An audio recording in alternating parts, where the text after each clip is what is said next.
Hello, welcome to episode 151 of We Have Issues. I'm Anthony.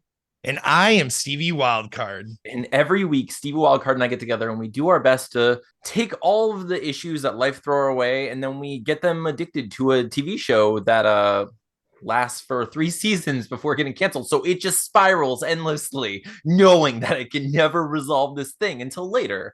When then it has to wait. Now it's going to sit and waiting in the corner for a graphic novel version of the finale of that show. And while it's doing that and all distracted and such, Steve and I are going to make a comic book. We most recently we've been working on a supernatural action horror comedy book called Deathless. We're on issue 2, and Steven, we have big news this week. We have huge news this week. Huge news. This is a big week for us, Steven. We have a couple things to talk about. We're like, let's just get this out of the way. How'd you do this week?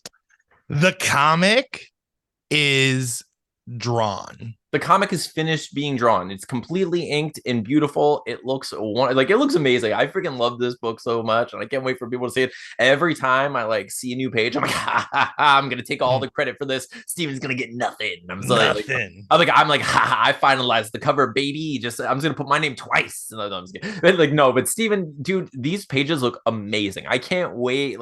The only thing we do have to do is we have a couple of people who still haven't sent us pictures from the Kickstarter, and we're like, ooh, this is the one thing that's frustrating about Kickstarter rewards and stuff, is trying to reach out to people who have cameos. As someone who operates on Kickstarter and backs Kickstarters, I'm just as bad as answering my own survey. So I completely get why the run-of-the-mill person would completely forget about their Kickstarter email confirmations. So yes, please send us your pictures. We can just go through the list too. A lot of the people that backed us are people on Twitter. So we'll just grab your profile pictures. This is what we're going to do. And if you don't submit, we're just going to use our guest's face just as all of the background faces, just because we're so thankful for him being here. We have a guest today, Steven. We have a guest who is just I don't know, a huge inspiration to me. A fantastic writer, the creator of the animated series Final Space. If you haven't seen him on YouTube, go check out his stories, especially oh my God, The Popcorn King, Ghost in the Stalls. Go check those all out. They're hilarious. But we'd like to welcome Olan Rogers to our show. Steven, will you give... Oh, no, I'm sorry. Before we welcome him in, Steven, we have an Olan Rogers theme song that we perform every single time he's on the show. Boom. He wants to be the very best, because no one ever will be better than Olan, because he's the first celebrity guest to answer the frickin' call. He's the best. He's also kind of our own Mew, because he's number 151. That's right. The last Pokemon in the Dex entry for Kanto Babes and Go. I don't know how the last part was. Olan Raj, gotta get it every time. But every time, Steven, every time he's on the show, you do it just like that, and it's just wonderful. He's been on the show 151 times, and he's been on the show every single episode. We've never not had him on the show. It's amazing. He is. Hello. Hey. Sorry, I'm late. I thought for some odd reason I was like, I wonder when they're going to send this email, and I was like, oh wait, I never gave them my email. No, you failed us. You failed us all. Let me go back to Twitter. No, we're. Yeah, the X, yeah. We were just doing X gonna give it to you. Yeah, sorry. Yeah, we do theme songs before every segment. So we just created a theme song for your appearance, is what we. Oh, nice. Yeah, what we're doing. It was very cool. Oh yeah. All right. So we're just gonna get into it. We do a standard-ish intro thing where we just say, I'm Anthony, Steven. You can say Olan. We'll just get into it. All right. So. Hello, welcome to episode 151 of We Have Issues. I'm Anthony. And I am Steven. And I'm Olan. And for 151 episodes, Steven and Olan and I have gotten together and we've been doing this thing together. No, it's Olan. It's incredible to have you on. Thank you for doing this and answering, the call. Yeah.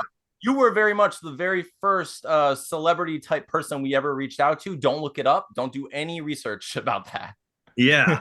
Honestly, I don't feel like a celebrity. So if I feel like a celebrity for you, then heck yeah, let's go. Yes. Oh my gosh. So for those of you who don't know Olan, please click all the links below. Go Google him. I'm sure you already know him if you're watching this. But Olan, so on our show we always talk about the various issues that life throws our way, and I know you've had you've had numerous issues with your show Final Space and with the you just a few, just a couple things, no big deal. Minor issues with that. It's so I was wondering, like, if you in your career, like getting to where you've gotten, have you been able to overcome the things that we see over and over as we have guests, and the things that we go through, where it's like the time limitation, dealing with that sort of thing, staying motivated on a particular project, and the kind of imposter syndrome that I see a lot of people going through? Like, have you overcome those things? Have you like reached a point in that mountain? No, it only gets more and more intense as you as good things happen, especially with in my situation, because I'm so used to bad things happening, right? It's just kind of like the short stick that I picked for some odd reason. Like I'm just used to bad things, like my soda shop getting hit by a tornado. I'm like, I know, that's that's a part of my life, like you just kind of get used to it. But then on the flip side, when I was able to get the rights to the graphic novel at the Final Space, and then it blows up. I didn't know how to process that for literally probably about 2 weeks.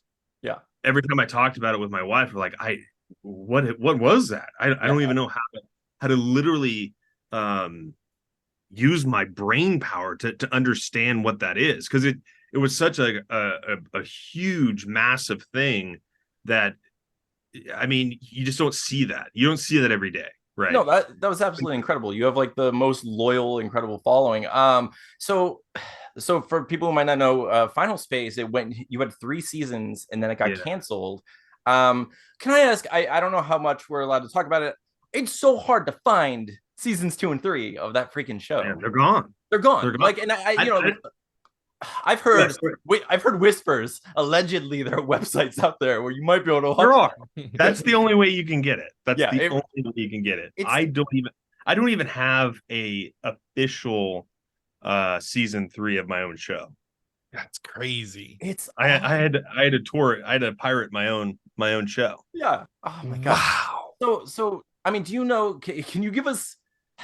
Like elucidate as like, why would that be? Like, why would a company do that? Because I don't really understand it very much, honest myself. It's almost like it's so big that they don't even know that it's a problem. So you have to find the right person at these networks, and that was one of the biggest struggles. Was I went through all the processes, right? I would talk to my attorney of like, hey, I don't have this, my own show. I don't have a copy of it. Is there any way I can get a copy of it? So I messaged Shadow Machine. They were like, we can't give it to you. Like, we have to get permission from Warner Brothers. And so they talked to Warner Brothers, and I didn't know anybody there. Everybody that I knew had gotten laid off. Yeah. And so they hooked me up with 2 people. They messaged me finally. They're like, hey, so I think you're asking about the season 3 of your show. Like, we can get you that. I'm going to hand you off to this guy because I'm getting laid off on Friday. Wow. And I'm like, what the freak? Yeah. It's like, okay. And that guy never replied back. I think he got laid off too. So I think they both got laid off, and I never heard from them again, ever. So at that point, I was like, I just asked a fan. I said, hey, do you have this? I just want to watch it, my own being. Can I download it? And they're like, yeah, I have every episode. I'm like, thank you. So it's just that they're so big right now. They're going through a merger and they're getting rid of redundancies. And so this tiny little problem is just not even on their radar. Right. And that's what happened when I was asking about the graphic novel. Yeah. I was asking at a time where they were going through a merger, and they were just telling me, not a great time to do this. Come back and ask us later. And I would kind of periodically come back until finally I was like, can we just ask one more time? And I guess that one more time was the thing. But it's just that they're so massive. That's honestly what it is. They don't even know where their money's going. They don't know. It's so sad. It really is. But that's just the reality of it. So it's so like nebulous and stuff right now, but like, I'm not sure if you can even answer this, but like, do you imagine there's ever going to be like a DVD Blu-ray release of season 2? Like, no. Okay. So that sucks. So basically the graphic novel is going to be for just fans who were there the whole time and who are willing to click on those links from the back alleys that they're going to find, right? Exactly. It's almost like, and it wasn't, on face value, not a great deal. Yeah. It really was not a great deal. When I looked at it, I said they're like tying my hands behind my back and handcuffing me and then shoving me into a pond, right? Yeah. Because there's certain things I have to follow. And the hardest one is that I can't use a publisher. Mm-hmm. And so that's everybody that of value that I would go to, they're like, hey, can we put our logo on it? I can't. And I can't have them put their logo on it because it would be considered publishing, right? Of course. At that point. Wow. And I'm trying to find ways around just being like, how can I work with people that know this stuff? And I found one place that I think will really help me. But it really is, that was not a great deal. But I was like, I don't care what it is. I just want to finish it. And absolutely, whatever means I can do, I'm going to try my best to manifest it. But the good news is, it's like I can't do a Blu-ray, I can't do a DVD of the show, right? Yeah. I don't have the rights to do that. I would get in trouble legally. I remember the only reason why the Blu-ray came out in the first place is because I was trying to make it on my own and I got in trouble. And they were like, you have to go through the official processes. And I'm like, okay. That attitude, sure. Because I figured it out. I was like posting like the Blu-ray screen. It's like, I figured it out, guys. It's going to look awesome. And they were like, just can't do this. Just floating around. So that was kind of like how it even manifested in the first place. And I think with this, I'm going to be able to kind of catalog what happened in those 3 seasons to the best of my ability, right? Cool. Like that wasn't a part of the whole pitch of the graphic novel, but I was like, I have to do that. I can't let it just get erased. So I almost feel like I'm making this like time capsule of what happened before. I love it. Okay. So yeah, anyways. So it's gonna have kind of like a narrative, like a previously on, but like narratively. Okay, very close. So is that still available for purchase, or is that closed? Oh yeah. I mean, I think that's some of the confusion, and I need to make another video just explaining it again, because no matter how hard I explain it, there's still confusion. So the biggest confusion of it is like, is it still going to be up there? Is like, I see it keep getting sold out and yada yada yada. Yes, it's up there until I place that order. Until I place that order, I don't think I can place another order. Right. They pretty much told me it's a one and done. Right. Like you get one shot to do this. So I was like, I couldn't do a Kickstarter. So the only way to ensure that there's this many copies, look, I would have guessed wrong. Okay. Even if I had the money, I would have done like 2,000 copies at this point. Okay. I would have had a lot of people mad at me. I was like, dude, I didn't know. Steven and I were talking about that the other day when after you said yes, I was like, I just looked at those numbers at how many books you sold. And I was like, this is insane. It's wonderful. This is the best thing I've ever seen. It's amazing. I mean, I was told by somebody in the graphic novel community that does graphic novels. They said 1,000% you would be a New York Times bestseller. Yes. And they said in the past few years, there's been nothing that has sold that many copies that fast. Nothing close. No way. Steven and I, we sold like a little over 100 copies on Amazon, and we were a #1 historical fiction graphic novelist. That's awesome. So imagine your numbers. Like, that's ridiculous and wonderful. I mean, but that's why I think why they did things a certain way. They wanted to reduce the exposure of what this was, because there's one thing I would love to say, but I can't, because it's like the back ends of like, this is how they operate. But I think that's why they did that is I mean, how they would probably have egg on their face a little bit if it's like, we cancel a show that sold all these graphic novels, and there's like, it's on New York Times bestseller and all this stuff. I feel like that's more and more true, the more limitations they put on it and the more successful it becomes. It's like that becomes more obvious, doesn't it? It's like, God, if only they would have.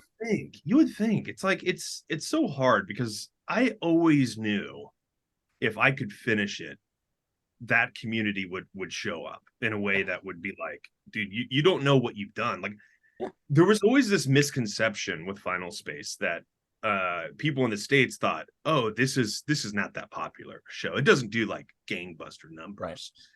But then when I started talking to international people, they're like, no, it's rivaled next to Rick and Morty. Like, it's a massive show. And I always told, like, if you come to Canada, like, you are huge in Canada, huge in France, huge in Australia. And I'm like, what are you talking about? Because I never got told any numbers of the international Netflix. Never got told. I didn't even know that audience existed. And so when I started to find out more and more, I was like, this isn't just like a US based thing. This is an international show. Yeah. And so once you add that component to it, I mean, it was always going to be big. I just didn't know how big, right? So anyways. No, I mean, that it's incredible, but it's the show itself, I'm sure, has grown its own organic following, but like you as a person have this really loyal following from from YouTube, and just people really like you and care about you as a person. And it's pretty incredible to see. I mean, it's so nice of you to say, and I definitely feel that. Anytime I do live shows, there's people that would come up to me and say, hey, I've watched you since Balloon Shop, and it's like, what the freak? That's over 15 years. Like, what are you doing here? Like most people pop off, it's like, it's insane. But it's amazing. Like I was just looking for something to watch with my son, and I found Final Space, and I was like, oh, this seems cool. It seems like something I'll like, and we were both cracked up about it. And like, I'm just, I'm a writer. I like, I create stuff too. So I was just like, I like following creators. So I'm like, oh, who made this thing? So I found your YouTube after that, and then we started watching YouTube channel and like all that stuff together. Awesome. So I got to see you perform in Orlando like last year, and. Really? Yeah, so I went to your Orlando show, and that's when I realized that like you as a person just had this crazy loyal following. Like everyone's wearing like specific T-shirts, like people were like really supporting the soda shop and all this. But like all this to say, the real reason I wanted to have you here is because when you were there, you asked if anyone had any ghost stories, and I was like, this is the best. Oh, yeah. I was like, this is the freaking best. So every once in a while, Steven and I, we do this theme, we do this segment, and it's called Monster Test. Steven, would you hit us with the theme song for it? Putting me on the spot here, but it's so hard to remember it word for word. But it's the Monster Test, ladies and gentlemen. It's the Monster Test. So the running gag, Olan, is don't explain it. Don't include it. Okay. No, I want no explanation. Just that. It was wonderful, Steven. You nailed it just like every single time. It's word for word. Even the part where I said, including what's happening this second is part of the theme song. This is the song. It's all on Spotify. You can download that right now. Go check it out. Our numbers. That's it. It paid for this house, baby. Now, so every once in a while we get together and we talk about like random monsters, things that like supernatural boogans and whatever. We've done vampires and goblins and like werewolves, all kinds of stuff.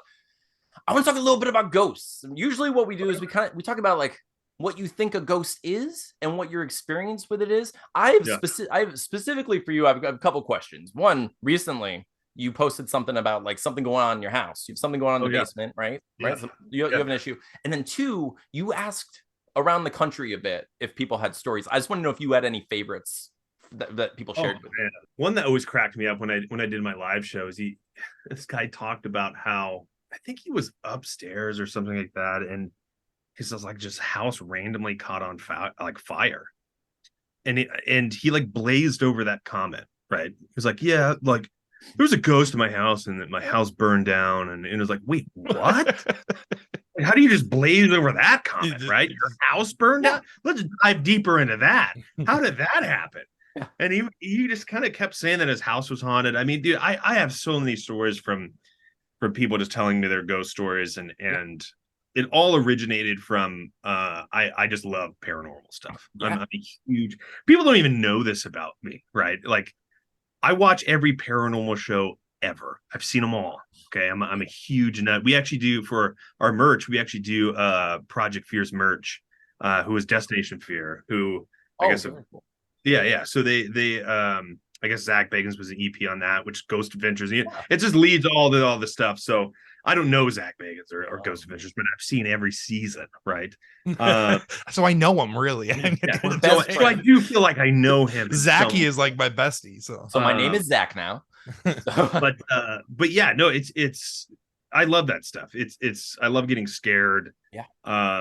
Not as a kid. I mean, I think it all originated from, I don't know, just like once you start watching it, you're just like fascinated by it, right? What is this? Like, how do you explain that? And I think it's more of a curiosity than anything. And I think as a kid, I had like a really intense. You went to my show, you heard that story that I told. Yeah. A lot of people are like, that can't be real. Like, no, that was 100% what happened, right? Like without a doubt. Like I in my eyes can remember that entire week, right, of what happened, which is I see it, like, woke up one night and I see this massive 8-foot jet black wolf with glowing red eyes. Can remember everything about that night. I remember how intense it felt. Got up, ran to my parents' room, and I make like the funny joke of it, right? Because I always find the funny and terrible. And of course, basically it just kept showing up night after night after night. And it was that stool. It was attached to that thing. And it's just crazy that I can remember so much vividly. Oh yeah. But I can't remember anything else that happened in my childhood. Besides like GoldenEye 64. That's about it. That's all. So recently, in my house, I just kind of came back to Nashville from LA because I was up there for 5 years doing Final Space. And the moment I come back, it was like I would wake up every night at 2:30 with just the feeling that something was watching me. Yep.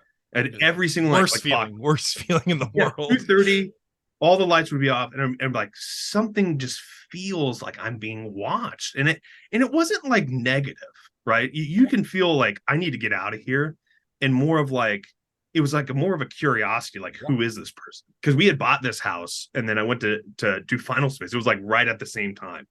And I was out there for the majority of the thing, and we came back. And so it was more like a curiosity. But then I was asking all the people that stayed at my place, like, no, it's haunted. It's 100% haunted. Oh man. And basically there was an instance where my buddy Thomas Gore, he just kind of crashes in the room over there. And said that one night he saw like just this white, like, woman walking up the stairs. And he was like, Rachel, like, who's my wife, is like, do you have like a white robe at all? And he's like, no, I don't. What? It's like, she doesn't, like, I know what she wears. She does not have one white robe of any kind. Yeah. And he was like, he swears, like, I saw a person in a white robe walk up those stairs.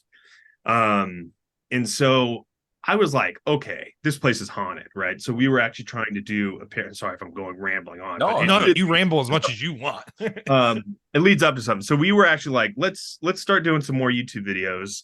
And we wanted to kind of do some funny paranormal videos. So we basically we're going to do this thing where it's like, the Opryland Hotel. It's the most haunted place ever. It's like, go down the list of everything that's going on. It's like, but that place is way too expensive. So we're staying at the Holiday Inn, nice. Right? And so we just calling empty rooms. Is there anyone? Any ghosts? So we go to like the Holiday Inn that right across the street. Right across, hoping to get just a little bit of the haunting that spills over from the ghost of binoculars.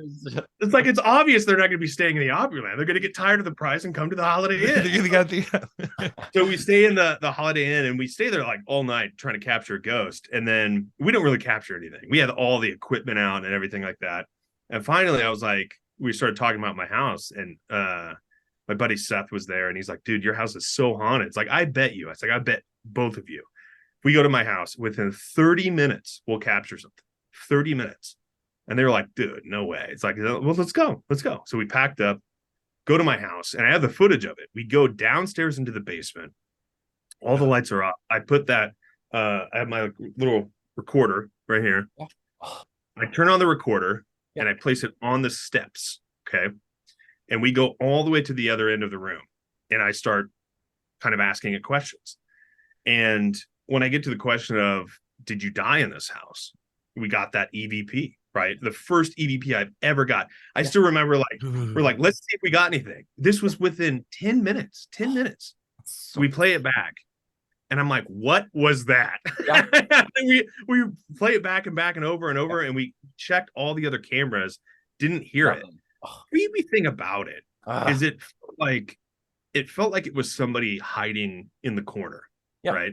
Because it wasn't like right by the mic, so it was kind of like, felt like it was standing off a little bit and a little bit shy, and it definitely feels like this ghost is a little bit shy. It doesn't feel evil. That's so doesn't.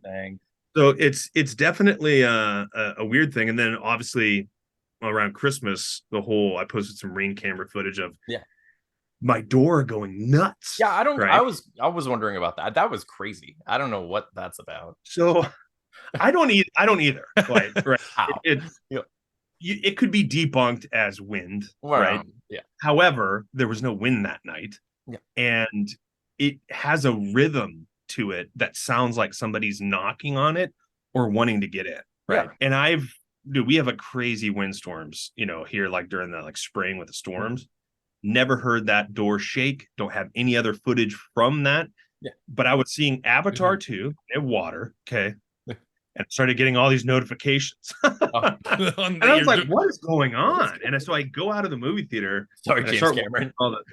Start watching the Ring footage. And I was like, what is this? Like, it sounds like somebody's trying to break in. Check the front door camera, right? Nobody there. Yeah. I had no alerts from it. I was watching it live. I would go back to the living room footage, and you hear the door shaking. And I'm like, what is going on? And you can see the trees. There's no wind. There's zero wind happening. So it was very goosebumps just hearing you tell this. It's very serious. And dude, it happened for 2 hours. Oh, yeah. That's nuts, dude. I can't. And so I kept saying, like, should we go? Like, should we leave right now? Like, should we leave? And it's like, it doesn't. Let's let the ghost team. Yeah, it doesn't seem like they're in trouble, right? It just seems like they're just wondering what's happening. They're just kind of curious. Yeah. So, and it dissipated. It was like, it was intense at first, and then it started just kind of like, there was no more shaking, but they were just kind of walking around, just like being dogs. So I was like, all right, we'll just continue watching The Way of Water. When we got there, was nothing. I don't know. It's very strange. So the entire time I had my Ring camera like this while watching, just making sure that they're good. And I was like, all right. I think they're okay. Like, let's just continue it. If I see anything else, we'll go. And nothing else popped up. But I don't know. Yeah, Steven and I had an experience with a voice recorder that was similar to that. It was the only time I've ever had any kind of EVP situation at all. I used to, when I was younger, I had a crappy little digital recorder. I would just, I like write scripts and stuff. So I'm like, I have an idea about this guy. It's a demon or whatever. And I do that. So I locked it, put it in my pocket. So I'm hanging out. We're all hanging out in the garage, and we're talking like friends talk, And I go to get in my car, and I hear a beep from my pocket, and I look, and my recorder somehow recorded the whole time. Wow. So it was locked, right? But somehow it recorded. Yeah. So I was like, well, that's crazy. I'm gonna listen to my friends talk, So I so I'm driving in the middle of the night, it's like 2:00 in the morning, and I'm hearing like a muffled, it's in my pocket. So it's very muffled, and it's just like, and I could hear my friends talking about prom and talking about who they're gonna take to prom. And we had a friend named Bill, and he liked this girl, and he didn't want to tell us, and he was embarrassed of it and all this. And out of nowhere, he goes, I don't really want to take Nicole to prom. It's like I don't really want to take Nicole to prom. And as loud as if someone puts their freaking lips to my crotch, like right up to my leg, because it's right here. As if someone puts their mouth up to it, you just hear the word deceit, just like that.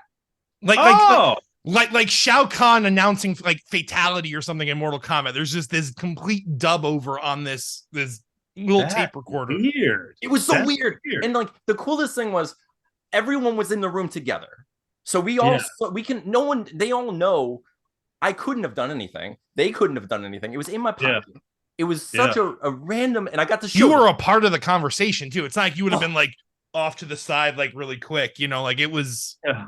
That's why, and everyone that it happened to was pretty freaked out by it for sure. We were all real scared. There was no way to explain it. Yeah, I was like, I don't know, like random radio frequency. I have no idea. Yeah, because the only thing that ever happened to me in that same garage, actually, and this could, but see, I don't really know how guitar amps work, but I was playing guitar. So I guess Olin guitar. knows. Olin, you're a professional. Olin is a professional amplifying I don't know. aficionado. But so I was playing guitar and had like, distortion going. And being a teenager, I have, it cranked. So I'm sure my neighbors are pissed. And like, I stopped playing for a second and then like lean over to touch something. And seriously, like a Spanish radio station just takes over my half stack, which is not like it's like a computer connect. It's a analog. It's a half stack. Weird. Yeah, full blown like radio transmitting signal. So maybe, I don't know. Maybe that has something to do with the deceit thing too, Anthony. It could. I have no idea why that would happen to a guitar. Yeah, it's so weird. Yeah, it's just. But that was probably the thing that. Yeah, I wish I would have been able to actually like investigate my old house in Memphis, because that place was 100% like there was something going on, not good there, right? Oh, like that. What did you notice? I had a couple instances where. So we had this game room. The upstairs, there was like 2 rooms. It's where my brother was, where I was, and the game room was at the end of the hall. And it was just this long room. And I think it was the attic that they renovated into like this game room. So it was like a long room. It's very odd. It was just very odd. And I remember all the time I would watch movies at night, and I would just kind of fall asleep watching movies because I decided to just love watching movies. Oh. And I don't know how many times, countless times, I would wake up. It would be all the lights would be off. The light would always be on when I would go to sleep. The light would be off, static would be on the TV, and the door would be locked from the inside. And I was like, "What is happening?" Like I would wake up and just like all the time. Really weird. And I'd have to unlock the door, and I would have to open it up and like go out. And it was like there would be times where my dad would be like shaking, like, "Hey, open the door." Like wow, what? I'm not.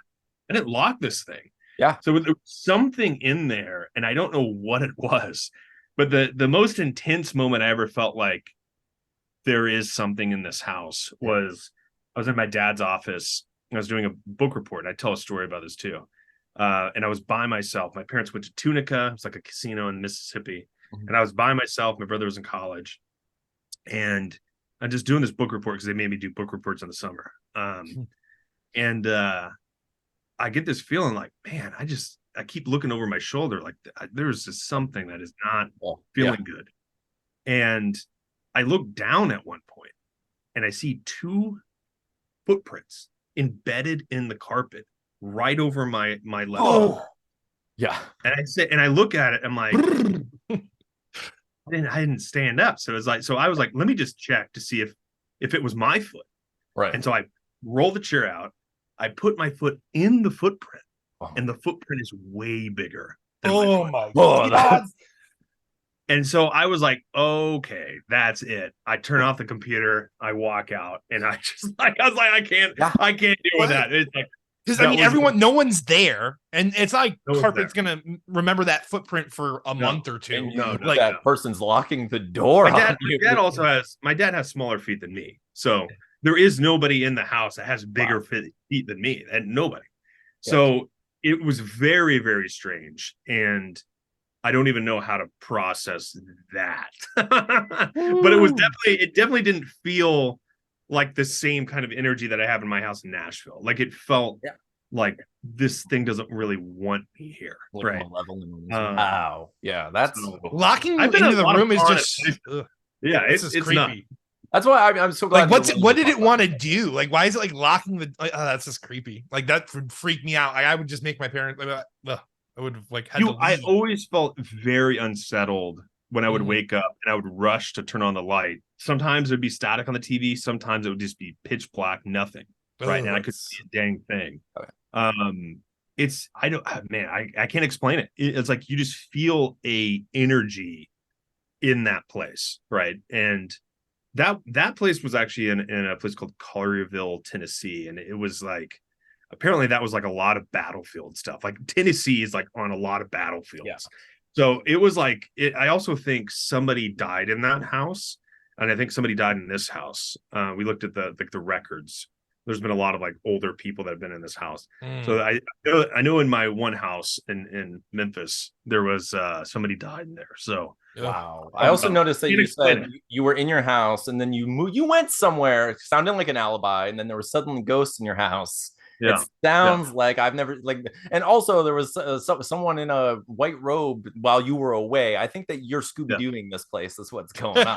Yes, so I don't know. I mean, it's kind of intense. I mean, I think the white robe thing, I'm fine with a ghost like that. You know, like I'm fine absolutely. With yeah. Like I would rather have that. If they say, hey, I saw an insidious like red demon like creature crawling up your stairs, I'd be like, it's time to leave, But if it's like a woman in a white robe, I'm like, oh, great, friggin', I can do that.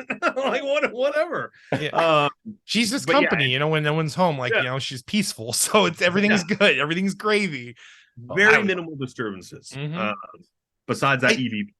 I know that feeling you're talking. Like, I don't have anything that like came of it, but like, I'm not someone that like just like gets lost in my own mind and scared, like in a situation. And I'll never forget, like I was working with my dad, and my dad had to go to a doctor's appointment, but my grandparents had a house that they weren't at because they have another house in Jacksonville. So like you can just stay there because Anthony remembers this place. There was a pool table. There's a bunch that had recently renovated, but it was an older home. It makes you feel like life is fake. Like that's like it was that kind of house where it's like there's a pinball machine here and a pool table, and like it was like the coolest like high school like crash house because my grandparents were never there, so I would just take my friends there with alcohol and we'd have a great time.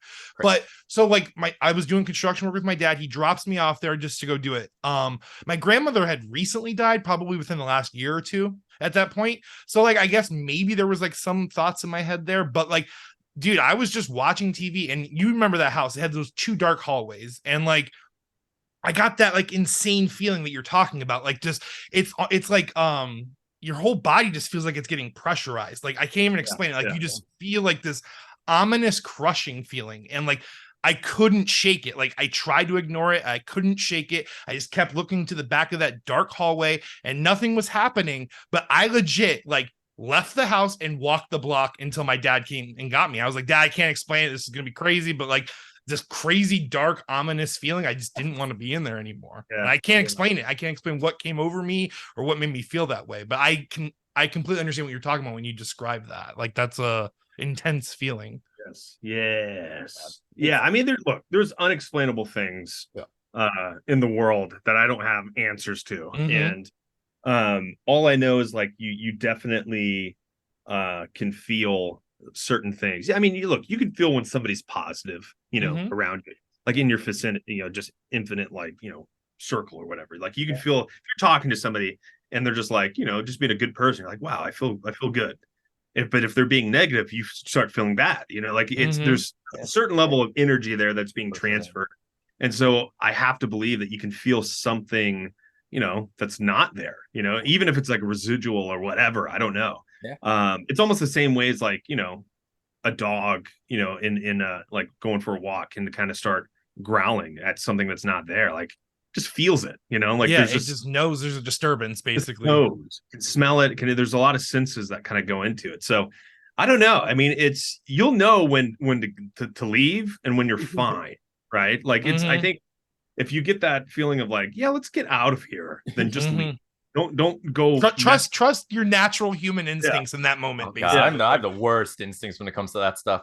I feel like I want to die. Like I would be killed by a dragon. I'd be like, this isn't real. Is this real? Is this a real dragon? There's a real dragon. Dragons are real. Just go like, oh, I'm dead. Dragons were real. I did it. Like just. I am curious to a point, but like I want to know. There's a curious cap for me. Absolutely, there is a point where like my curiosity will not kill me. I'm out of there. Like, so like I'm gonna cut this super short. Like I wasn't gonna tell the story. But I will share just because like we're talking about ghosts. Steven knows this story. So I lived alone for a while. And I used to always feel I used to always feel just like something on the back of my hair. I would just like I'd be watching TV and I would just feel like what felt like a finger, just fingers on my hair, and I would just jump up. It would scare the hell out of me. And then it was like little things, like things would fall off the wall, and I just blame myself. I'm just like, I suck at putting things on walls. Like I can't do that. We're not the manliest men. I'm not. That's fine. It's fine. I accept this about myself. I don't have that skill. I don't have that skill. I don't need that. I didn't level that up. My talent points. I didn't put any of them in hanging things. So I was like, no big deal. but it kept happening. And then I was like, one night I was lying in bed and I just was startled awake, and I looked in my doorway, and in my doorway there was an old man sitting in a chair. Oh, there's an old man sitting in a chair.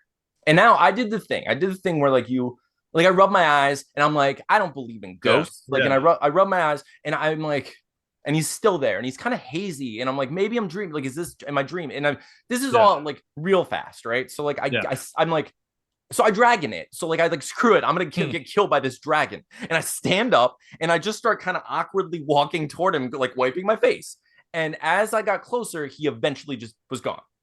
But there was 100% in my dreamy sleep state, an old man sitting in my desk. But I don't know what I just rationalize it by like I was dreaming and I was in between state, lucid, yeah. But I know what I saw, and I was just like, I don't know how to explain that. I have nothing to do with that information. I don't even like sharing it that much because it's like I don't know. I have nothing, like, who gains from this, But it's so interesting, It's very, that's why it's like I like watching paranormal stuff, because it's, I don't know, it's like it's just it's an unknown facet of life, right? It's because everybody's wondering like what happens at the end, but like why is there ghost? Like why is there like residual whatever? And it's always like a question mark. And a lot of people think that they're all demons, right? Well, there's a lot of people that would say it's like it's all demons. However, it's like I don't necessarily believe that, because you would feel a negative presence, right? You would feel something that's like, I need to get out of here. This is bad, right?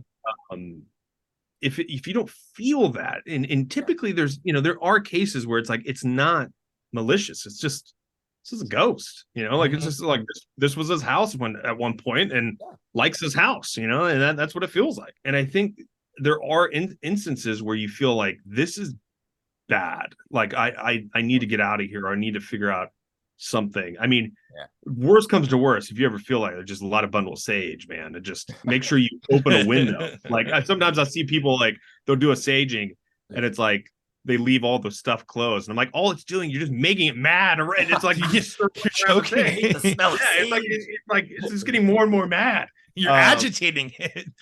But we ended up doing that kind of upstairs, and it was everything kind of I was able to sleep through the night and didn't have any issues. So it's like I think if anything, it's a fascinating thing that we don't have answers.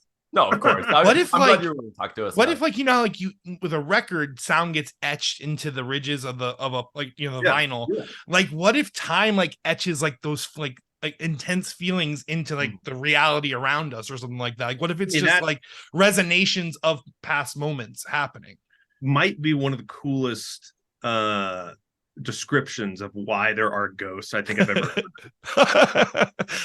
Because I mean there is something to that, right? Like the period ghosts, like almost always, right? There's like these it's like like it's also like sound and kind of energies and stuff like that through like wood and like old materials. It's there's like it's still in there. It's like it's you walk on a piece of wood long enough, it starts to make noise, like it. And if you keep doing that over and over and over again, is it going to capture that sound within that material? So permanently, there's a lot of like weird things. And what if it's physical? I mean, we're constantly going around the sun. Like, what if it is the energy in that particular space? So literally, as we're traveling through that space, it's more apparent, more awakened in that time. That's crazy to think about. I love that. But which again, this is like the most deep. What if the solar system is God's record player? It is spinning. We're just like what the freak? We're just the sound reverberating back, baby. Like no. Okay, where are the speakers, man? Okay, this is a good jumping point. So Olan, I'm going to use this as a segue to how do you know when to move to the next idea or when to stay on a particular idea? Like, because we could sit here and just talk about ghosts forever, but obviously, just like when you're creating stories and making ideas, how do you know when like you're the thing you fell in love with, or if it's just like a new thing is going to be best? Like, how do you choose? I mean, there's like the tough answer with like being in like a Hollywood situation. like back when I was like kind of doing YouTube, I would just come up with a new idea all the time, and just whatever I wanted to do, I would do. Cool. The Hollywood way is a little bit different, where typically the most creators will say, I have a great idea for a TV show, right? Or a feature. And they'll go all in on that one idea. Yeah. Well, I realized that you can't do that. You can't do that in this industry, or what happens when that one thing gets canceled. And I look, I pretty much did that. I wanted to do other stuff, but I was locked down at Warner Brothers. Yeah. So when Final Space got canceled, oh my God, it was like somebody just kicked the ladder from with under me, and I fell down every rung to the very, very bottom. Yeah, And at that point, you have to look up and say, how do I get going again?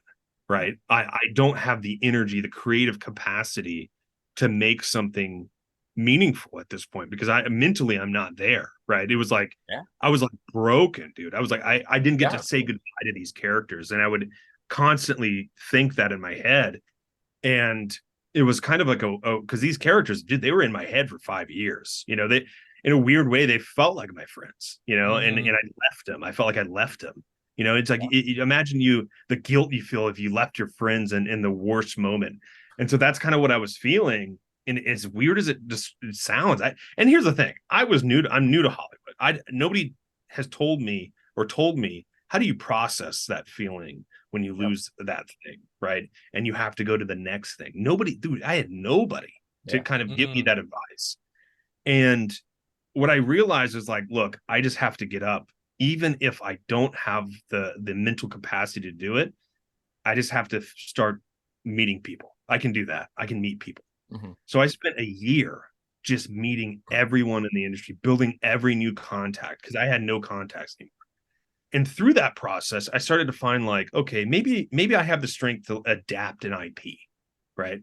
Not creatively kind of, come up with something original. But it was in the back of my head. I was like, I want to do that though, because it's like, that's the most terrifying thing for me, Did you work on something? Do what? Were you working on someone's IP? Oh man, I do. Look, I know you do a lot, but I don't know specifically about what projects you've been doing. That's the thing that sucks about Hollywood is like, dude, there's a couple things that if there was ever a press release for, I would be glowing, right? It was like, oh my God, you're working on that, But it's like it's one of those instances where I was like, okay, let me focus on that. And then at the same time, I realized I can no longer afford to think of just one idea or work on one idea, because I don't know which one is going to go forward. Yeah. Right.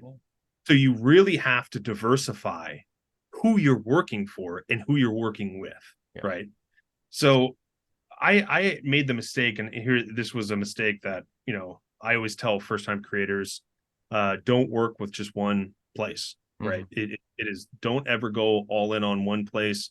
Don't make a deal with them, because the moment that ladder eventually gets, cut out from under you, you're left having to rebuild every connection, hoping that somebody gets to work with you.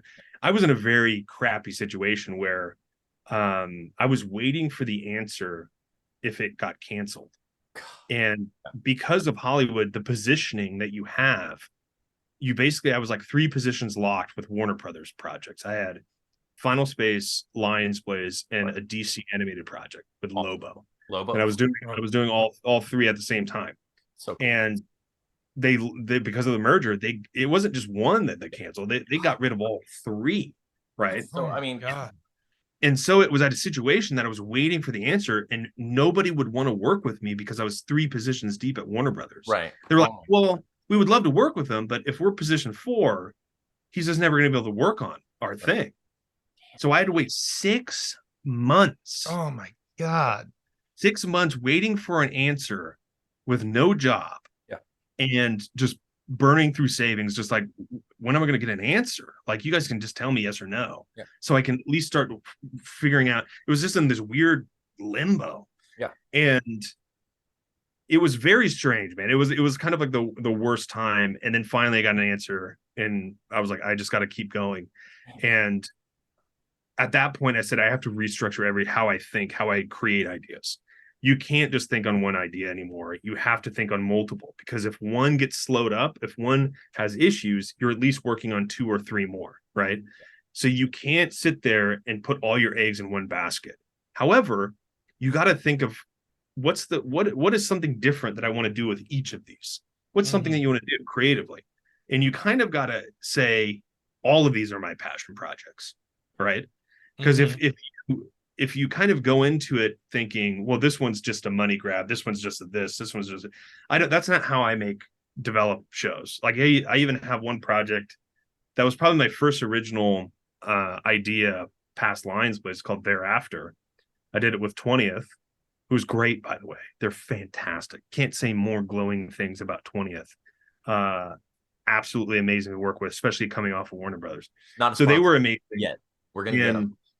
Yeah, they're awesome. Everybody over there was great, and they said just whatever you want to make, just make something that you were excited about. And I said, awesome. Like I made this like anthology series about survival, and the first one was like a Western. The other one's going to be about a Viking. The other one's going to be in space. It was going to be super cool. The pitch was awesome, but the note that came back from everybody was like, oh, it's just a Western, and you're like, well, that's what they told me, like the direction they told me to go. So then I was like, okay, I'm just going to redevelop this thing, and I really developed it into something that I was like, I would rather fail pitching this and nobody buy it than make something that I don't want to make and get it sold. And that's kind of how I approach every pitch, is like, I want to make this. This is not something that I'm out looking for a paycheck. Look, trust me, 2.5 years without a job, I could have used a paycheck, right? At the same time, I'm not going to approach every idea that I have as just a money grab, because you're not going to be passionate about it. And a lot of people in Hollywood approach it that way. You're kidding me? All the time I hear that. And they get it sold. Like I could crack that system, I promise you. But that's just not what I want to do. I don't want to create something that's just a cash grab. I want to create something that I'm passionate about. And sometimes that means that you're going to fail, right? So that's why I work on multiple ideas. Just in case. Yeah. Oh man. But so obviously, you've learned a lot doing all this. I saw that you're doing consulting now, and like you're starting a consulting thing.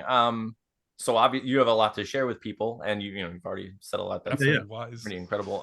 But so like in your talking to people and going through all this and watching the way other people pitch and like consulting, what are some things that you see like over and over that like what kind of issues do people get hung up on? Because I did watch the one thing you made where you talked about people get hung up on an idea rather than story, and I was like, I really like that. That means a lot. That makes a lot of sense.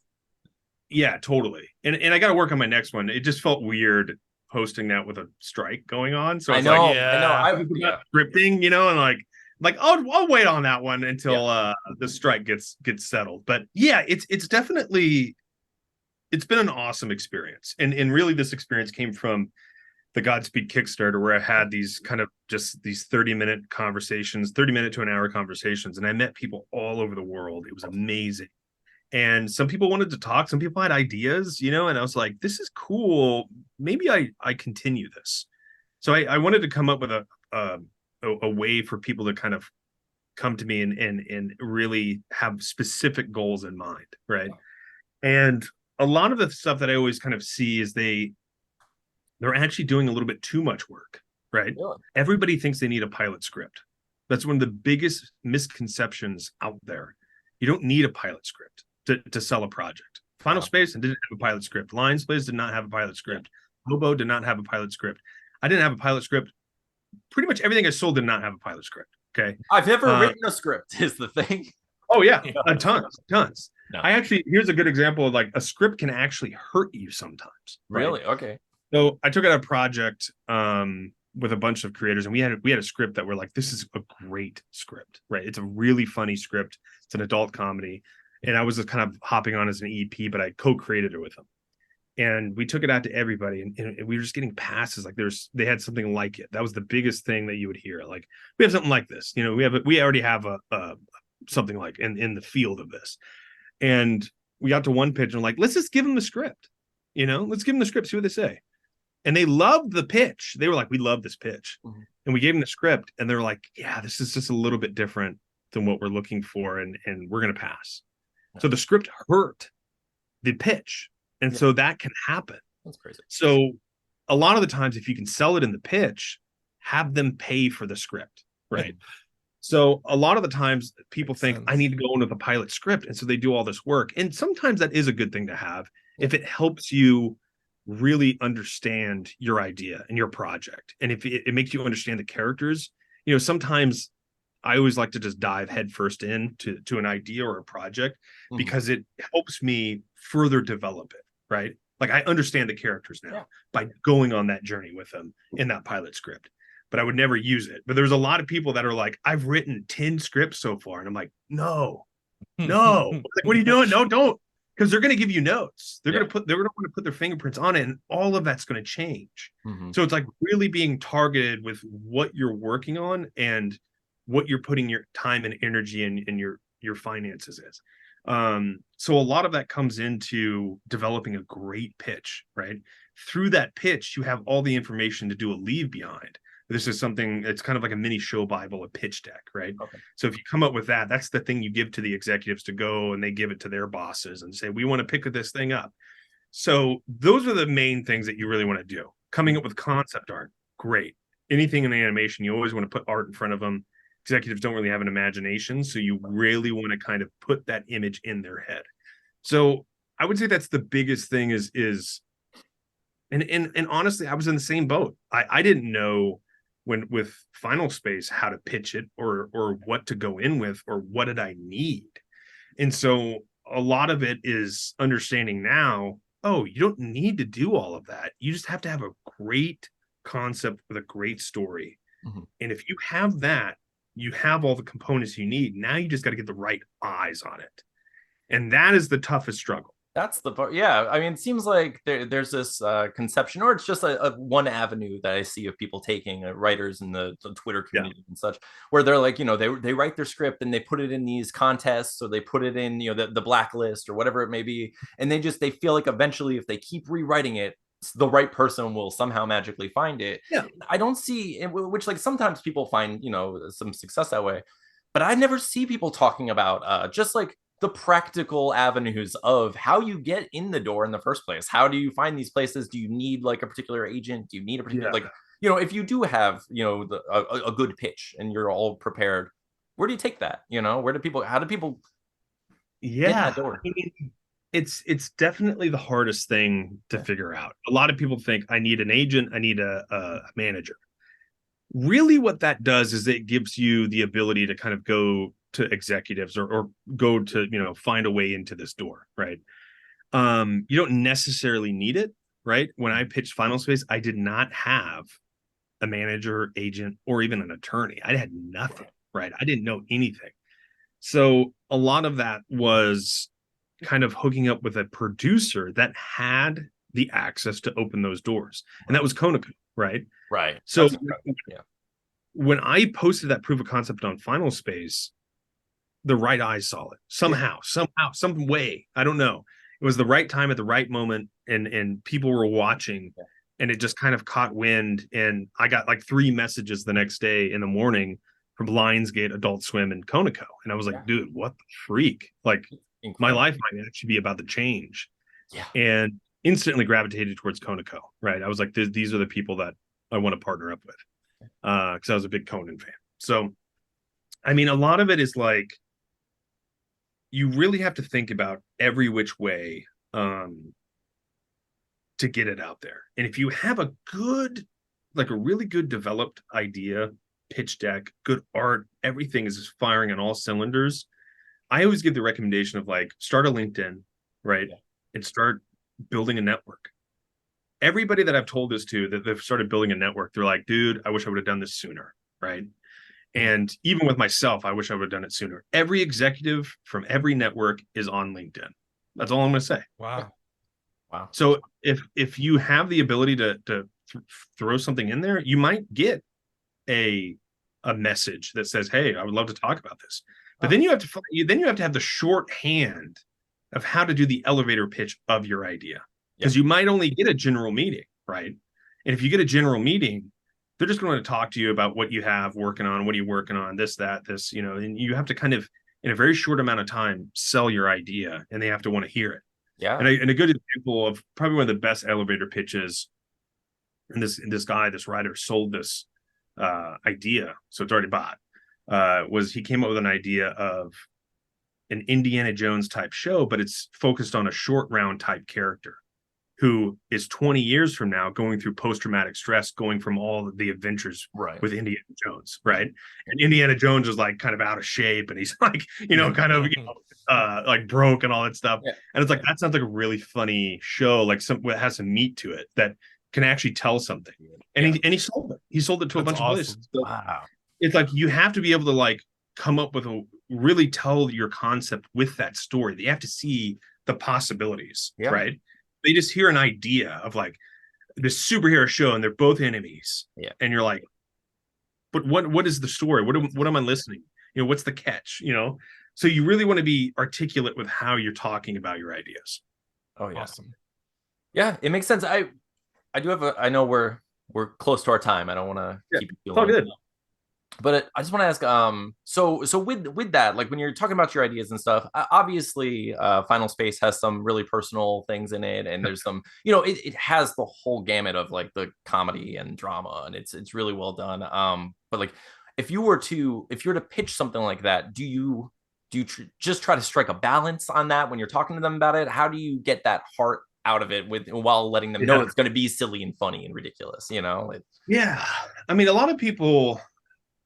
I would say this, like when I approached pitching, I didn't know how people pitched. So it was kind of like the best thing for me, because I said, hey, can I stand up during a pitch? And they're like, yeah, you can do whatever you want. I mean, typically they don't do that. It's like, so I can stand up. And they're like, yeah.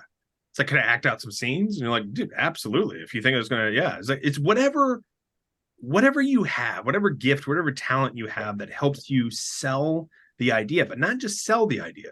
That makes them feel the idea. Mm-hmm. That's what a lot of people are missing, I think, when they approach these pitches, is they have all this great art and this concept, but if you can make them feel something in a pitch, then you have them, then you got them, right? And so what we did with Final Space was we really made it fun, right? We hit up the comedy. Like there was a part I did like a Dino DNA moment where I was like talking to the projector, but it was talking to me. It was my voice. So I was just kind of doing it like in the pitch. They were like, what is this? They've never seen anything like it. And so I was like, I had music, I had like art, I had animation, I had everything to my disposal. So when I got to the end, I played the music of that Final Space music, and it's like Gary's alone floating. Yeah. And his oxygen's running out, and I switched the tempo of how I presented that information. I see. Yeah. to the music. And they were like, wow, this is going to have some genuine emotion. And we set it up at the top. But probably the best one that we did was Lion's Place. I was going to ask if do you still have the rights to that after it got canceled? Are you going to be able to do that anywhere else? So I resold it to a different place. Okay, cool. So it was one of those ones that the pitch was so good on that one. Yeah. And we sold it to a bunch of places. And I remember when we first, one of the first pitches we did, we got to this mic drop moment in the pitch that really was emotional. I mean, and I didn't pull any punches. I was like, let's go. And I get done with the pitch and I look over and there's executives crying. Oh my God. That's wild. And I knew at that moment when I looked at it and I saw them, I was like, I sold the show. Oh, yeah, that's amazing. Because I made them feel something, right? And it's like, if you can make them genuinely feel some emotion, and they're laughing, like I keep it fun. So imagine a pitch where you're laughing at the beginning, right? You're having a good time. And then in 15 minutes, I'm able to take them from that to crying at the end of the pitch. That's the journey you have to take them on. You have to explain the whole show, the peaks and levels, to get to that point where if you can land that, if you can tell that story good enough to get to something like that, meaningful, like a mic drop moment at the end of your pitch, then you have a good pitch. You could sell it to anybody. Yeah. Very cool, dude. Oh my God. Thank you. Steven, you had like 100 questions for Olan. Like, could we just get like one of them out of the way? Just one question from Steven. What do you got? Oh, I have like 1,000 of them. So who's your like artist for Final Space, by the way? Because I've seen some of the artwork for the graphic novel that's coming out, and it looks and makes, because I'm the illustrator for Anthony's writings, so I draw all those comics back there behind him to his left. Yeah, that's awesome. Is like the stuff that we've done together, but like, man, it looks fantastic. So like, do you have just someone that is like someone that also worked on the show, or are they just really good at imitating that style? I mean, because it looks insanely identical, but great. So I met Daz. He was a fan of Final Space, and I remember seeing his art and be like, man, he just loves Star Wars, and I love Star Wars, and I was like, he's so good at what he does. And then we connected on the DC animated show. He did the concept art for that, for Lobo, and it is amazing. Like, it looks so good. And I remember working with him on that and thinking, God, if I could just figure out how to work with him again. So instantly when the show came up, or the graphic novel, like I got the rights to it, he instantly popped in my head.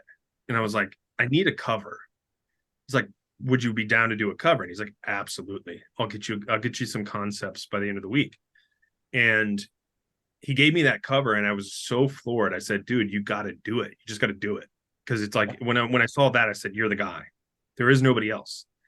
I have to find somebody else to potentially meet my deadline. But it was like, I knew that he could do it. And the crazy thing is, he's never done a graphic novel before. So he's really, I had to find somebody that was passionate about Final Space, and that was an amazing artist, and that could also have the imagination to build something, right? Because it's going to get to a point where there is no show to kind of go. There's nothing to model it from. So he's going to have to kind of build it from nothing. And when I saw his stuff, I was like, he can do this. He can do this. So he was just a fan. That's crazy. I just worked with, and I was like, he's perfect. The page work, because I mean, like, from what I've seen a couple pages, like the inks or something like that, and man, there's so much motion in his storyboarding, though. I mean, like, it looks like it's animated still, basically. I'm like, as someone that draws like that medium, like, you know, the sequential medium to like kind of tell a story, like it's nothing gives you more imposter syndrome than seeing someone else's work. It's like you're riding high, then you see this, like, oh my God, that is incredible. And like, that's awesome that you have that, though. I mean, it's going to be fantastic. I mean, that's the great thing about art, is everybody has a different style, right? If you're feeling that way off of somebody's art, somebody's feeling that way about your art. So it's like, it is a very kind of unique thing, and it's good to kind of, I think, feel imposter syndrome, because it makes you work harder. It makes you kind of really try to fit into those shoes to where you don't get that feeling anymore. And so really, when I did Godspeed, I was like, I feel this imposter syndrome. I got to make the best thing I can possibly make. And I'm doing it, right? Like, I do think this thing is going to be meaningful and special. And every time I look at it, I'm like, it's just, I'm so shocked. And when people know like how long it is and how it looks and who we got in the cast, I think they're going to flip their lid. They don't even know. So the same thing with the graphic novel. It was like, if I can make this thing as special as possible, then that imposter syndrome leaves, right? If you're pouring every part of you into it, like, how could you possibly go wrong type deal? Exactly. And even if you fail trying to make the best thing possible, I mean, I would rather do that. I'd rather fail, make the best thing possible. And it's like, but with this graphic novel, if I have somebody like Daz, I'm at least, I know for a fact the thing will get made. It's just a question of time at this point. Yes. Right. So I have to find somebody that is equally as passionate and that can mimic his style. Otherwise, it's going to be two different styles at the heart of the whole book. Yeah. So that's the challenge right now that I'm facing. I'm also got to find a colorer that can do it for, you know, a reasonable price, right? Yeah, so stuff's expensive. it starts to add up when you do it per page, right? Yeah, well, and you're looking at what? Like, I think at one point you had said 500-600 pages for it's gonna be this. long. It's gonna be Yeah, I mean that's because like I mean even your cheapest colorist is like 25-30 a page. I mean that's gonna add up so fast. No, it's right? more than that. It's more. I mean, a lot more than that. I mean, I'm talking like Fiverr. Like there's a guy on Fiverr that'll color it, and it's 25-30 a page. Like, so I'm talking to this guy, and he gave me like a budget. I was like, "Do you have any good colorists?" And he's like, he sent me some work. He's like, "This one guy is 250 per page." I was like, "Can't do him." This other one's 150 to 200 per page. He's like, this Malaysia studio is usually 75 per page. There was this one guy in Italy who was like 75 per page, and he was good. It just was like, it just didn't have the same pop. Yeah.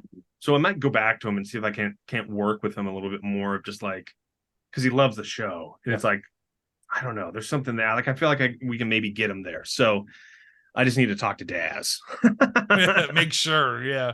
It's all about building around him. I think is really important. So, but yeah, that's the beauty of art is it's all, Yeah, for sure. So like, and like, I do have those moments too, where like, I know people like appreciate what I've done too. And like, give me the love. It's just so hard. Like when you see there's so many talented human beings. I tell him every day. It's never enough. It's never enough. I shake the love into him. It doesn't matter. No, but definitely improved dramatically since the previous issues. So it's only gonna grow. So like writing the graphic novel though, it's a different medium altogether. Is there anything that you're finding? Like, have you begun writing the book itself yet, or?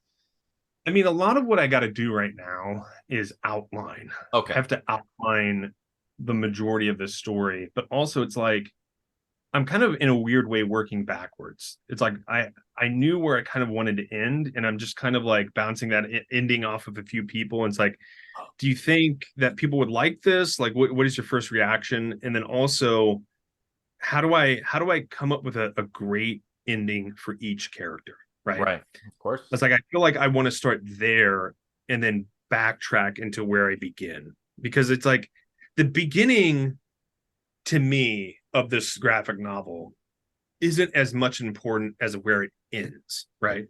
I gave somebody told me a great advice, like, look, you can have a really bad act 1, act 2, but at that act 3 you stick the landing, that's what they're going to remember. Right. So I'm not trying to make a bad act 1 or act 2. No, of course. At the same time, I got to make sure I stick that landing, right? So there's a lot of things that I am wanting to do with it, and I'm just kind of thinking about, okay, this character Tribor, what's going to be an impactful ending where it's like it just wraps them up, right? So if you're a character in the show, you got to make it count. It's like, yeah, exactly. Like each character, like how does it wrap them up?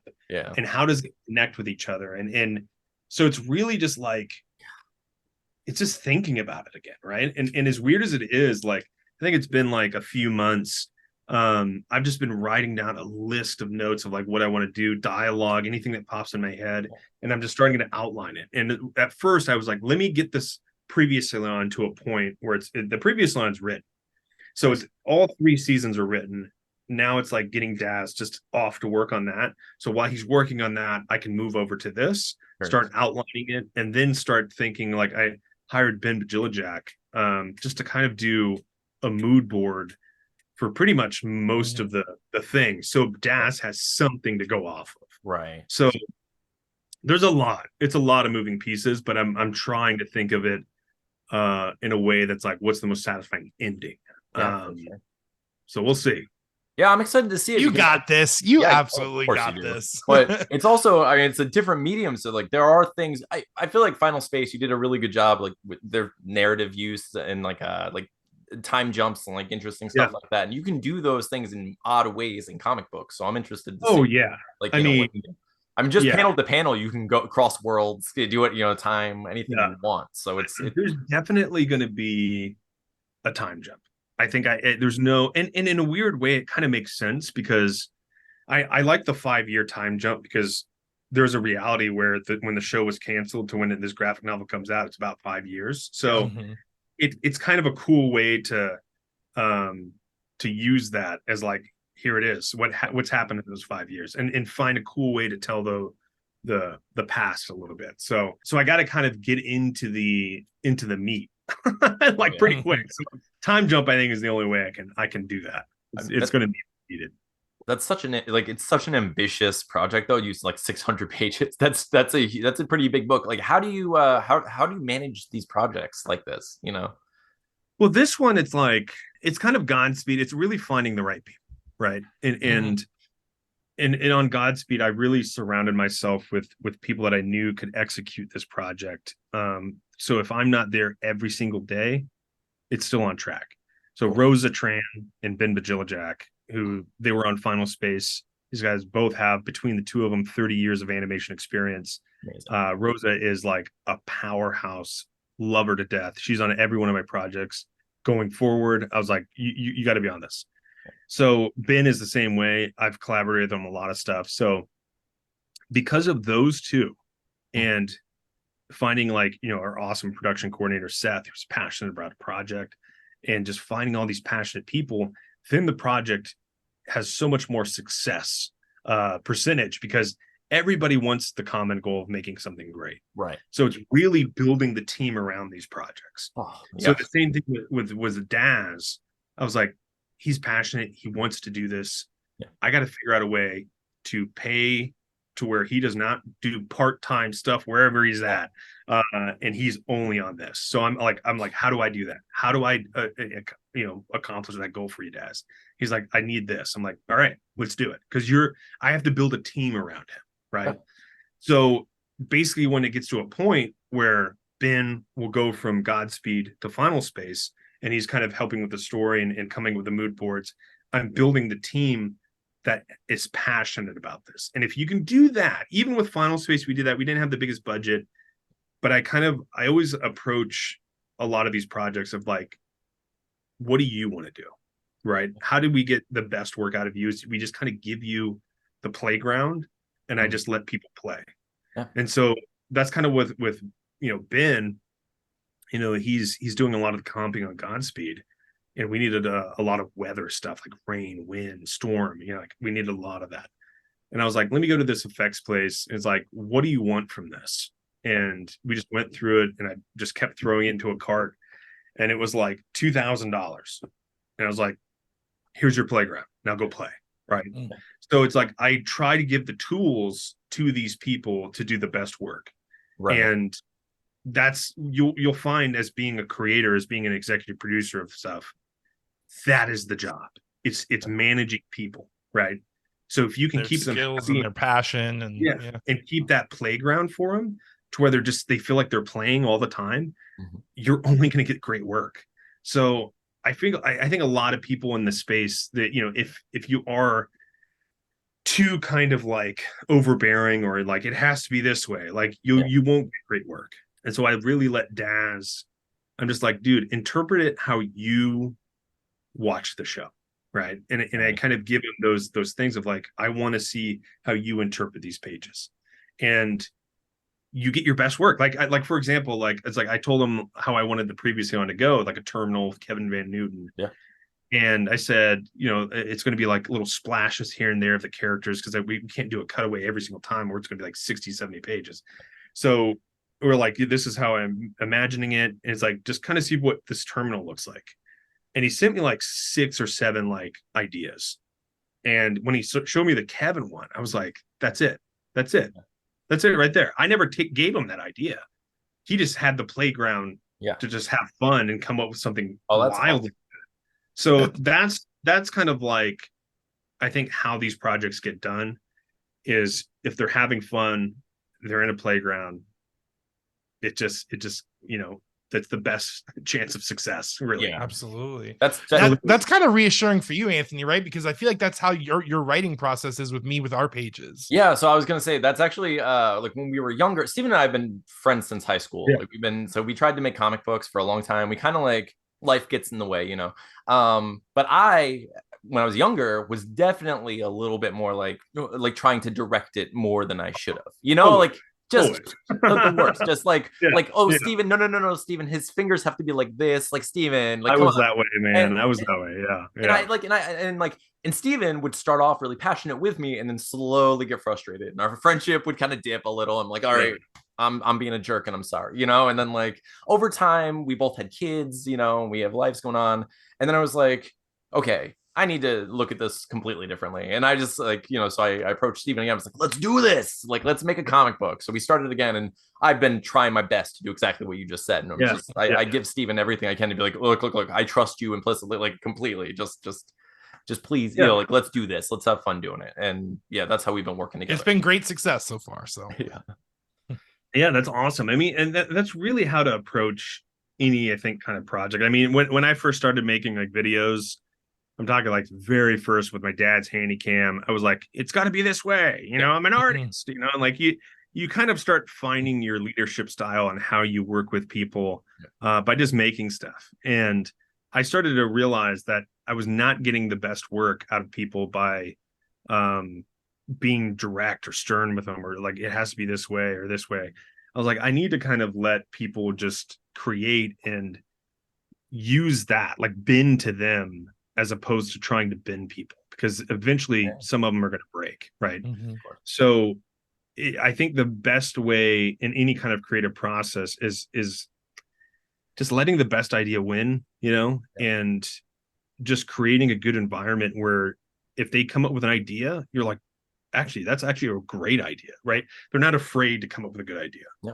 And even on Final Space, the only note that I would always give people, and it's kind of a joke, and I was very adamant about this. Like, the only note I would get in the art direction, it was like, if I can buy it at Target, I don't want to see it in the show. And so they would have to make sci-fi cups, you know, sci-fi silverware and all that stuff. And I was like, that's my biggest note. It has to feel like it's in its own world. Yeah. And so it was such a overall note, but like we would get art direction, like stuff like of the dumbest things of just like, and you'd be like, but I was like, yeah, that. Nice. The show, there's never anything in there that feels like you can go to Target and buy it. Right. So that was my big overall note I would always give. And if there ever was one that popped up, I would say, I feel like I can get that at Target. All right, we'll do a couple more. But that's got to be a fun way to create things too. I mean, like that just like lets them like tweak the most mundane things into the coolest objects. So yeah, sometimes it gets a little tedious, but I mean, I would rather give a dumb note like that and let people, like, I would always let Devo just be like, what do you think is cool? You know, he'd always like, what do you like? I'm like, well, what do you like? And he's like, I kind of like this one. It's like, well, let's do that.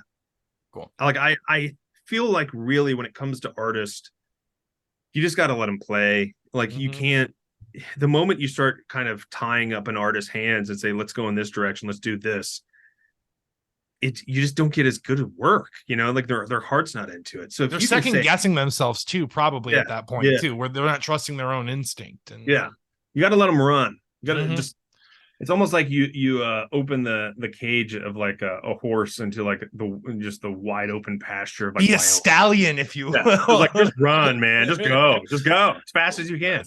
So that's kind of what I always try to do and how I try to build teams. So with any project I do at this point, I've gotten to a point where I try to build the right teams around every project. Very cool. Amazing. Yeah, it's not easy. I mean, I know it's not easy where we are, at least. You know, like that's how Steven and I slowly whittled down into just the two of us making things together. Yeah. Because as you know, when I was younger, I wanted to make films really bad, and I'd be like, "Oh, who's interested in being in a movie?" And everyone says yes. And then mostly no one does it. You know? So I'm like, great. So we're like, you know, we can do comics. You write, I draw, you color, I shade, you balloon, we print. We're done. I mean, that's all. Genuinely, that's all you really need, right? You need one person that you can rely on to kind of tag team the thing. And that's how I approach a lot of my projects is if you were to say Godspeed, like when we started that, it was Ben, me and Rosa. And the only reason why I knew them is because Final Space. And we built a team of freelance animators, designers, and it's crazy to see the energy from that, because it's so positive and everybody's like so proud of what they're working on. And I wouldn't have known those people if I didn't have the ability to kind of reach out to them and say, just have fun. What do you want to do? Yeah. So it's kind of like, if you have that right hand person, that's your collaborator, right? And if it's you two together, then you have the core, the heart of the project, right? And typically with most of my projects, it's one other person, right? And that's the heart, that's the heartbeat. Mm-hmm. So Lions Blaze is me and David Sachs, right? We worked each other 5 years on Final Space. He was the showrunner on that, and that's us. Like I can rely on him, he can rely on me. Like it's a give and pull, but it's like it's always like, if you have that person, that's the most important. You don't want a lot of people that are saying like, I want to be a part of this project. It's also it doesn't help the project if you have too many heads in the mix. Yeah. So it's good that you're, it might seem like it's just me and him, but it's like that's all you need. If you have a small group of people that are passionate, dude, that's deadly. You can do a lot of stuff with that. Okay, yeah, for sure. A lot of people have done even some terrible things with a small group. But a lot of people have done great things too. So absolutely. All right. Before we let you go, I just want to ask, because like, we have the two of us and we're like, oh man, and like we said, getting you on the show is a big deal to us. We really appreciate it. And I thank you so much. Thank you again. Yeah, for sure. Yeah, absolutely. Yeah. But I do want to say that Steve and I were talking about it, and I realized that thanks to you, we are now in the 6 degrees of Kevin Bacon. And I mean, Keith David was in Novocaine with Kevin Bacon. You've worked with Keith David. We've worked with you. We are now officially, thanks to you, in the 6 degrees of Kevin Bacon. And I just thank you. Thank you so much for that.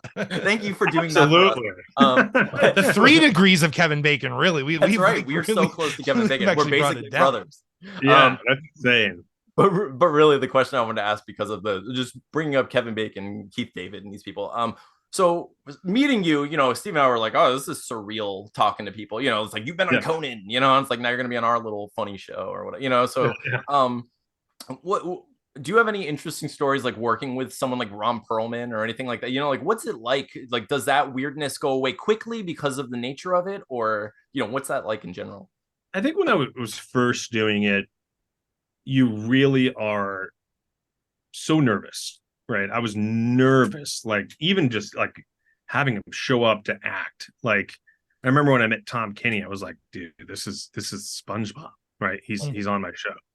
And you really it doesn't last long, right? That like it starts to go away the more you start to really kind of see that these are just human beings, like Keith would always come in after the record and just talk about like old school Hollywood days. And I would just listen and listen. Like, you can stay, man. Like, when keep talking. Preach to me. But he was talking about the days of like him, like basically it was like him and Sidney Poitier. And they were like the two people that were like, he would always get Keith David's roles. And then it switched to where Keith David was getting his roles. Yeah. And it was like, dude, it was just the craziest stories hearing like old school Hollywood legends. Yeah. And I love that stuff. Yeah, of course. But probably the coolest moment was actually with Ron Perlman, I think. And I was he was going to play my dad. And so I was in the booth, not the booth, but just like the recording area. And he was sounding awesome. I was like, this is so good. It's so good. He's like adding so much to it. And we heard like horror stories of like Ron Perlman's tough to work with. He's really tough. Yeah. And we're like, okay, like we have to figure this out. If he's going to come in. The guy was the nicest person we'd ever met. Yeah. And in the middle of the record, he's like, who's Gary? I was like, oh God. Like, no, like, I am. He's like, you want to record? You want to get in here? I'm like, what? I turn to David. He's like, get in there. I'm like, sure. And we do like one of the most emotional scenes, right? This is like, for me, doing this scene with that kind of emotion, I was kind of very unsure of myself as an actor. Like, and that's a whole sense of Final Space. Like, nobody really gave me direction or anything on season 1. And season 2, I started to get better and really started to kind of find that zero and stuff like that. But when I got in there with Ron Perlman, and I started to act, it was that scene where I say goodbye to my dad, and at the thing, he just looks at me. He's like, "Hey," he puts out his fist, and he's like, fist bumps me. He's like, "Good job." I'm like, "Oh wow!" like I'm not. Like I had no acting experience, just a kid from Tennessee, right? That got fist bumped by Ron Perlman and said, "Good job." Like that meant a lot, and I think it was kind of a moment that I always remember because it just meant so much to get like a reassurance, and it kind of felt like a father figure, just like kind of like, "Hey, good job, kid," Just like, "Thanks, Dad." I mean, Ron.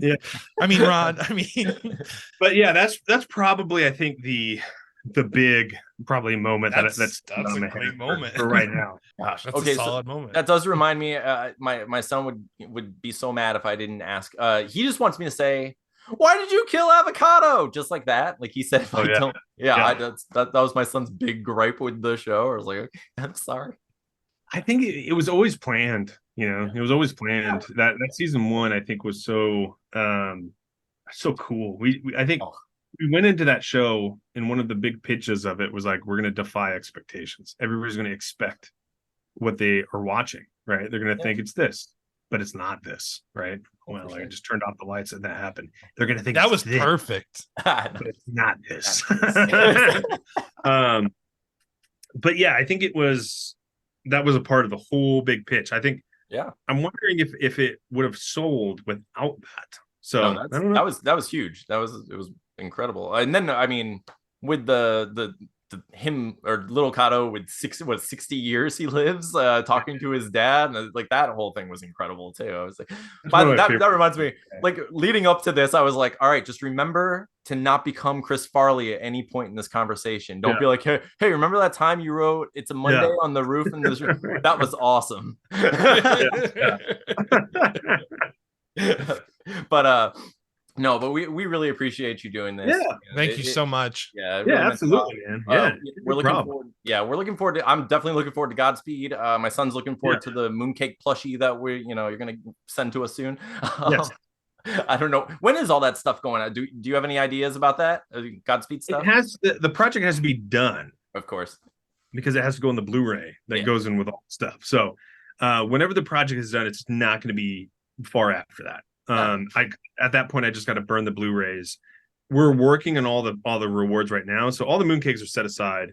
The shirts are being printed, and I'm about to place the order for like the blank Blu-rays and then the cases, and I'm gonna sign them all.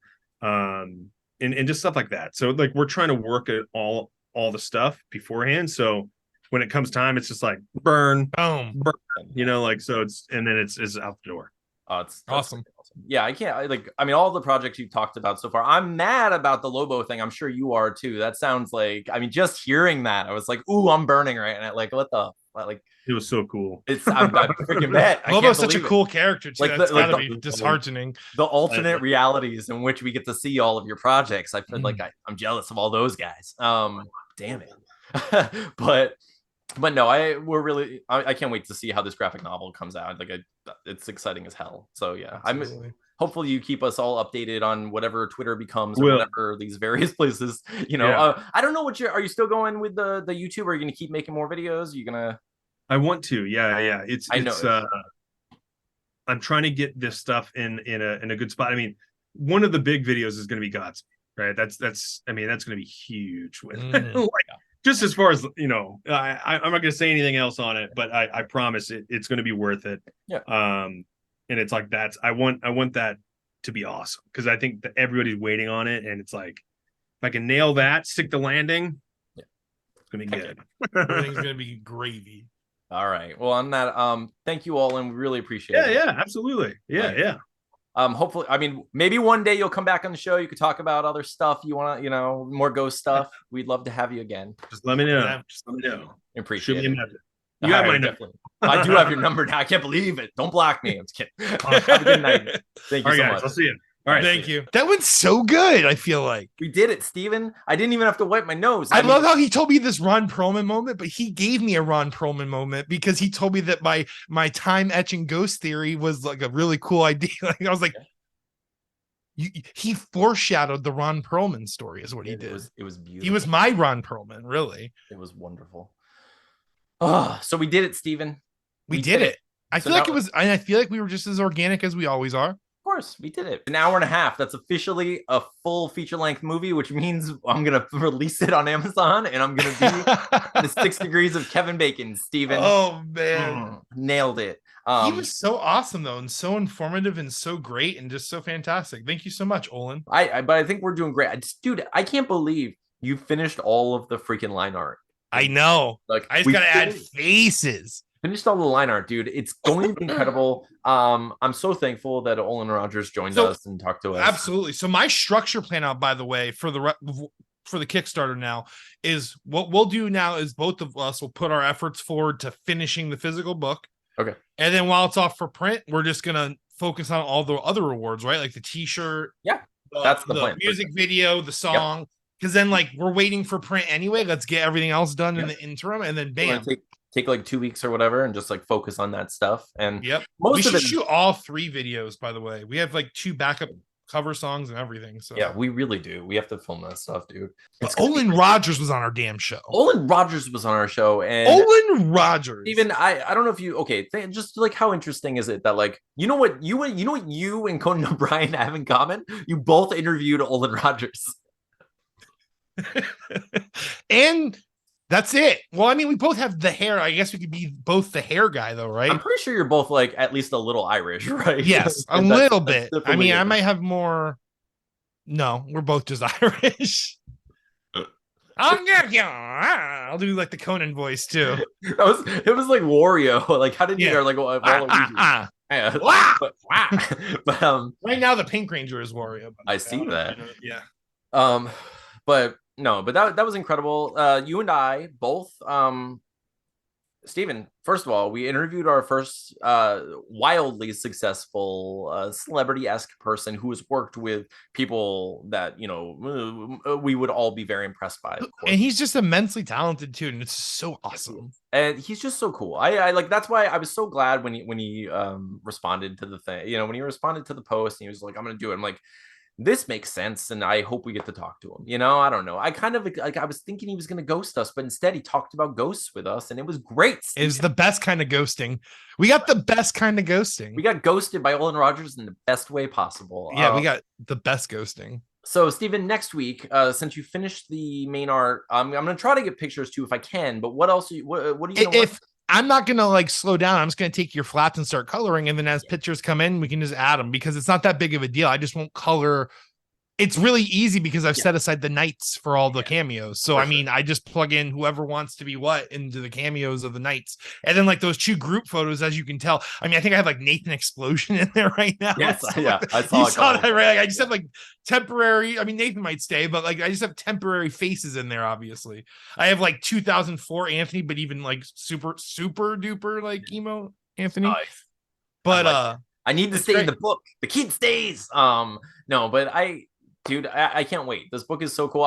So this week I'm going to send over all of the flats that I already have to you, and I'm going to try my best to do at least 2 more pages. I think I only have like 3 left, maybe 4 like total to finish the book. So this week I do have Atlas, and I'm not feeling very well.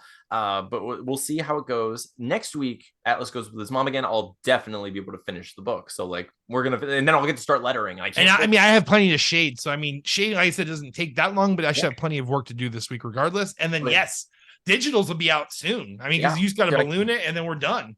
I can't freaking wait. I'm excited. I'm so excited. I'm so excited. But thank you all. Thank you all for watching this. Thank you for joining us for our conversation with Olan Rogers. If you're new to the show and you've made it this far, please hit the subscribe button, like our show. We're obviously just a couple of best friends trying our best out here, and somehow we got to talk to Olan Rogers. Like we did it. We did it, Steve. We did it. Can't sing it because it would be copyright. Can't sing it. All right. You're adorable, Steven.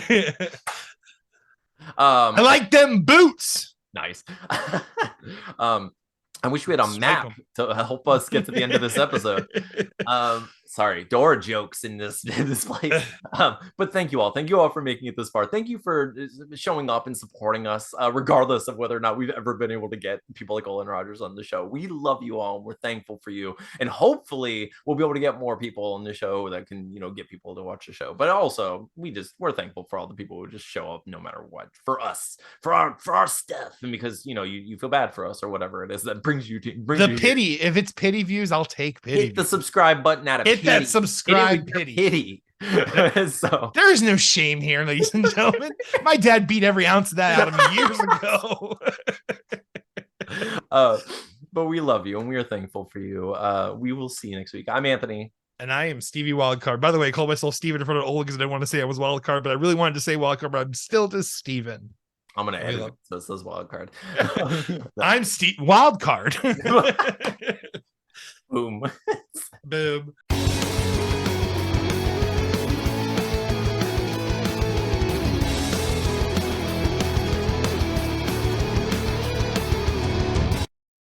Just the idea of having someone on our show for the first time and accidentally getting them canceled. Oh man, that's like my biggest fear. I was like, oh, please don't say anything you're not supposed to say. Like, just you wouldn't.